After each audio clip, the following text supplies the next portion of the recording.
Good morning. It's just after 5 a.m. here in Calgary, and I want to do a little practice around exploring contributing and correlating factors to the Psoas. And these are issues you might have with your Psoas, if your Psoas you find is an issue. So we're going to explore some stuff in your hips, some stuff in your belly, and a little bit of your breathing. Okay? So now, when we're looking at the Psoas muscle, it attaches, it kind of snuggles in through these individual vertebrae starting at about T12 and then comes along each individual vertebrae and then attaches onto this lesser trochanter here of the femur. So it's a pretty cool muscle in the sense that it's got this somewhat vertical orientation, it's a bit diagonal, and it attaches to each individual vertebrae and then comes across and comes onto the femur.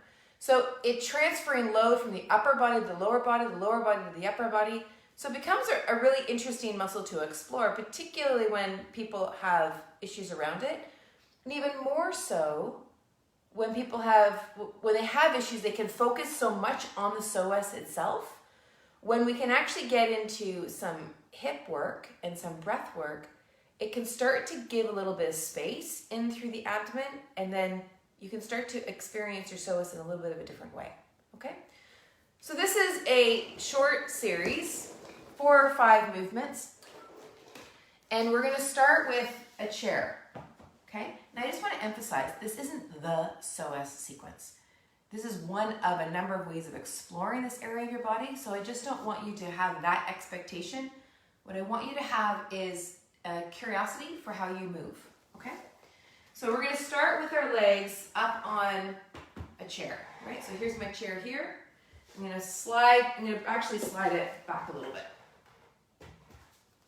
I'm going to bring my legs up onto a chair.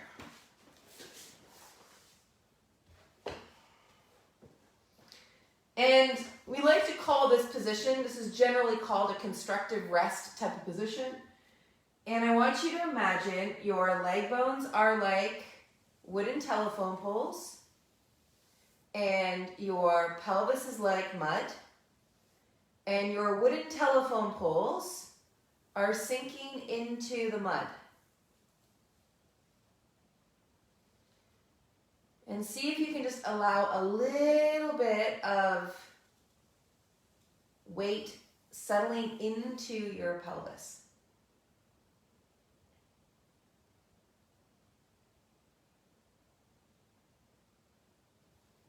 And while you do that, I also want you to imagine, if you're able to look at the screen here, I want you to imagine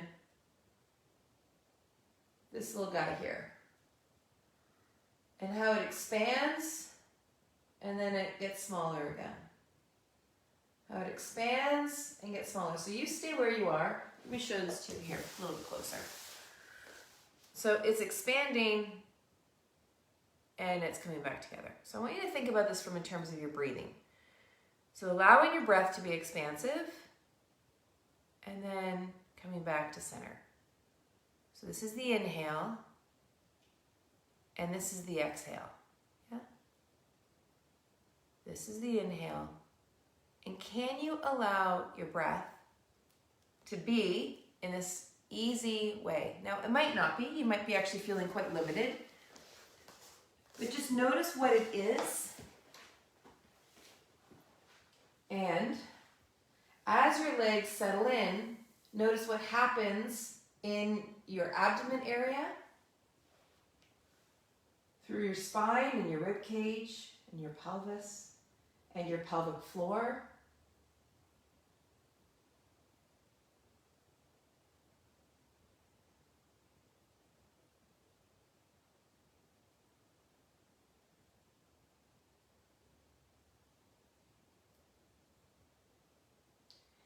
And then from here, let's bring the knee to your belly. And as you bring the knee to your belly, you're moving your leg bone in your pelvis, but your pelvis is staying flat. So the pelvis isn't lifting up. So it might be that you're only bringing the leg this far, and then you're sliding it back, okay? Bringing the leg this far, or maybe you bring it this far, and then slide it back. Okay, one more time, and then bring it in. Really easy here. Still feeling your breath.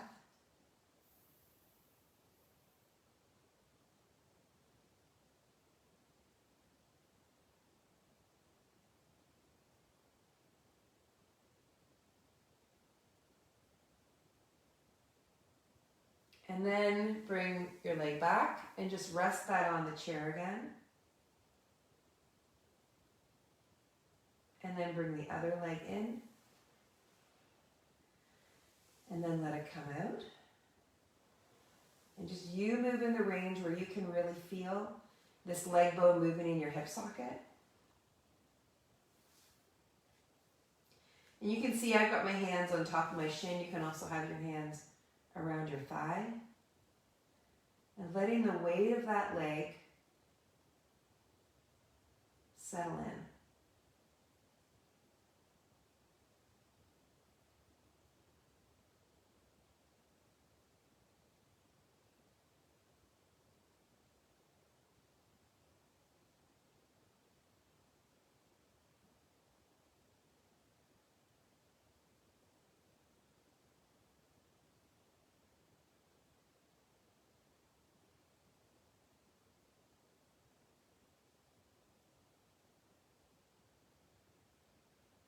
Okay, and then let that go.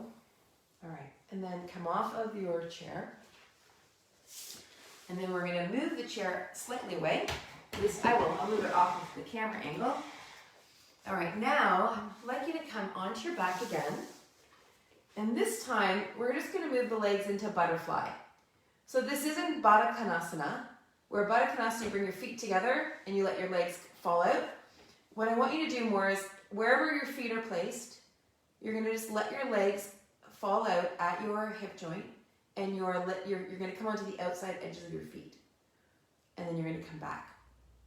Okay, so if I angle it this way, you can see how my leg is moving in the hip socket, and then it's coming back. So watch what happens to my foot as a result of the movement of my hip.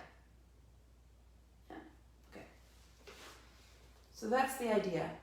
So we're just letting the limb move wide, and then the limbs come back.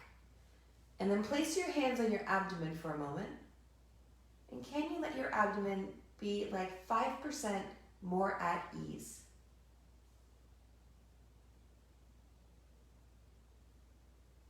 And can you also think, which might be related to the ease piece, is can you allow your breath to be expansive out and in? Whatever that means for you. So for sometimes, I know I've certainly had points in my life where it's like, no, my breath is not expansive at all. And just be with that. It can be tricky in terms of feeling your breath when there's some Psoas stuff going on.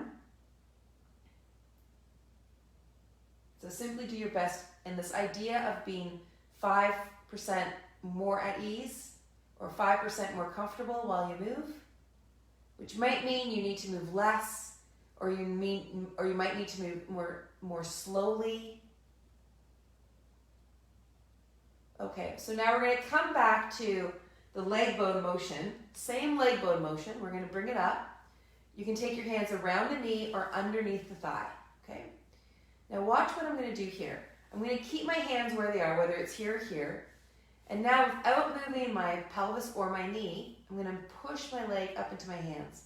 So I'm going to push my leg away from my hip.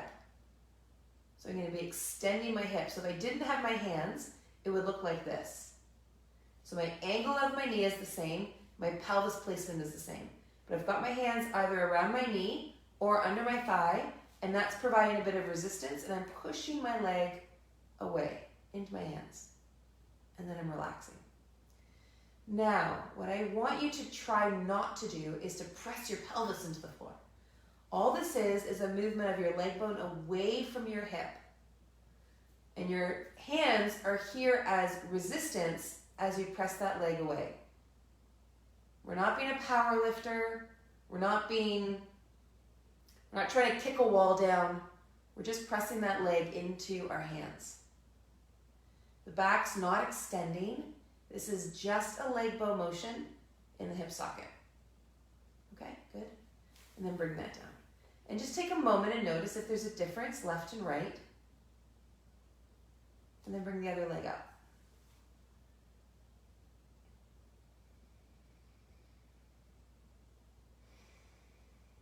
And then push and relax. And push away and relax. Push away and relax. Push away and relax. Push away and relax. Okay? So now bring that down. Let's come back to butterfly again and notice if there's any difference in how you're doing the movement.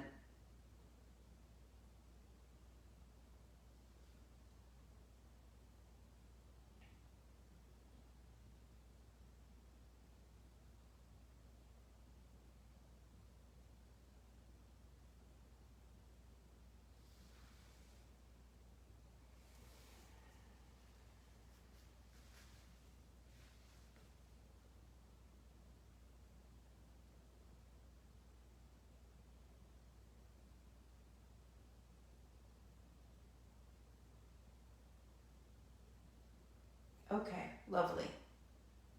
All right, so now you're here. You can do one of two things. You can tie a strap around your legs, or you can bring the chair back and come back into some constructive rest again with your legs. I'll be here just to demonstrate this. And we're going to do a little bit with our arms now. So some of you who follow me may have seen this movement before. You're going to take your right hand, index finger and thumb tip touch, index finger and thumb tip touch, okay? And you're going to bend your elbows. So now you're going to move your arms wide and then bring the legs, these are arms, bring the arms back together. The elbows are staying the same angle all the way through. Now what's interesting about this movement is that the legs are settling in, or if you've got them strapped, same thing, there's support to the legs. Let the legs settle in, let your abdomen become, just let your abdomen soften or become more settled, or I don't want to put words into your system that you might not be able to embody. So see if you can enable 5% more relaxation in your abdomen as you're moving your arms. So can you just move your arms? This is a low load exercise. And so can you allow for your legs to be settled? Maybe your pelvic floor to be settled.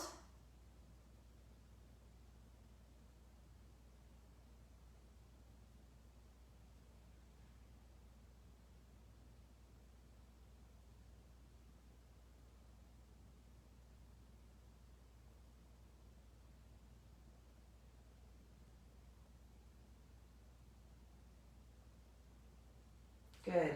And then let your hands rest on your ribs and come back to a breathing.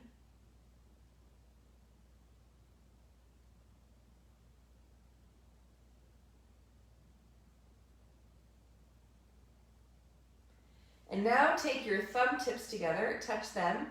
So your fingers are going to look like this. And your hands are coming up to the sky, and you're bringing your hands over your head. Now, what's important with this one is feel the movement. This is your articulating joint. Let the arm move through this shoulder joint, and notice if your ribs want to kick in. Now, a typical way that people will want to prevent the ribs from kicking in is they'll engage through the upper abdomen. If you're someone with Psoas issues, if it works for you, do it. But I find that most of the time it doesn't work. So then what I recommend is to only move as far as the ribs just don't move. So the ribs can be easy, the upper abdomen can be easy. So maybe you're only moving this far, maybe you're only moving this far, or maybe you're moving this far. The distance of your arms is not really what matters. It's just noticing that upper abdomen area where the ribs and the upper abs are, and noticing the relationship to your arm movement.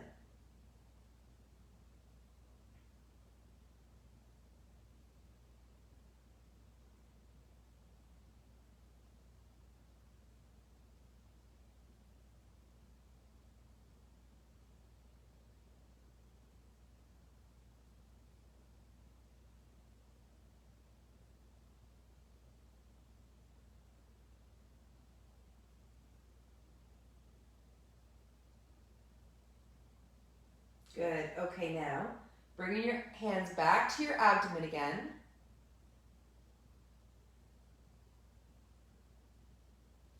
And just breathe.